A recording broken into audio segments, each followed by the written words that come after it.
పాప చూడ్డానికి ఎంత బాగుంది కదా. కానీ అది ఎన్నో డేసో మిగలలేదనమాట మనకి. ఎందుకంటే తను చనిపోయారు. మీకు తెలిసే ఉంటుంది, ఆల్రెడీ సోషల్ మీడియాలో వైరల్ అవుతుంది వికారాబాద్ లవ్ స్టోరీ. పెళ్ళయి కరెక్ట్గా 8 మంత్స్ కూడా కంప్లీట్ కాలేదు. అది కూడా అమ్మాయి ఎంత చదువుకుంది అనుకుంటున్నారు? 10th క్లాసే. 10th క్లాస్లోని లవ్వులు ఇవన్నీ వెళ్ళిపోతారు.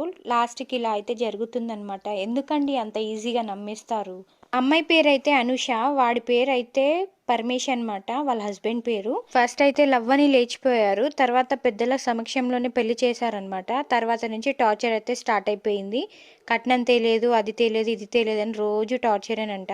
అంత చిన్న ఏజ్లో అంత పెద్ద రెస్పాన్సిబిలిటీ తీసుకొని ఇవన్నీ మనకి అవసరమా చెప్పండి?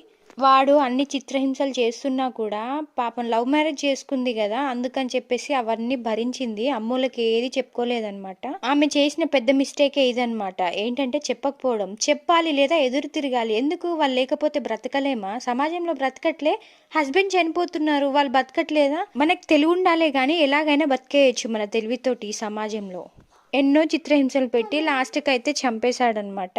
ఇంకా ఇప్పుడు ఏమంటున్నాడంటే మా అమ్మ చెప్పింది చంపేయమని చెప్పి నేను చంపేశాను అని ఈజీగా చేతులు దులిపేసుకున్నాడు. ఫస్ట్ ఇలా ఉండే వాళ్ళని పెళ్లి చేసుకోవద్దు. ఎందుకంటే ఇదిగోండి ఇలానే ఇప్పుడు వాళ్ళ అమ్మ చంపేయమని చెప్పిందని చంపేశాడు కదా, అంత ఈజీగా చెప్పేస్తున్నాడు. మీరంతా అమ్మలు చెప్పే మాటలు వినే వాళ్ళైతే అసలు పెళ్ళిళ్ళు చేసుకోకండి అబ్బా. చేసుకొని పరాయి ఇంటి ఆడపిల్లని బాధ పెట్టకండి. కాదు కూడదు, నేను మా అమ్మలా అని మా వైఫ్ని కూడా చూసుకుంటాను అనుకుంటేనే పెళ్ళిళ్ళు చేసుకోండి తప్ప, మా అమ్మ చెప్పిందే నేను వినుకుంటూ ఆమెను టార్చర్ చేస్తూ ఆమెను ఇట్లా చేస్తా, చంపేస్తా, ఇట్లా చేస్తా అనేటోళ్ళు పెళ్ళిళ్ళు చేసుకోకండి. ఎందుకు చేసుకుంటారు? పీకనికే. ఎందుకు మీకు అక్క చెల్లెలు లేరా? అక్క చెల్లెలు ఉండుంటే నిజంగా ఇదంతా ఎందుకు మీకు అనిపించట్లేదు. లేదు కాబట్టి నువ్వు చంపేసి ఉంటావు కదా.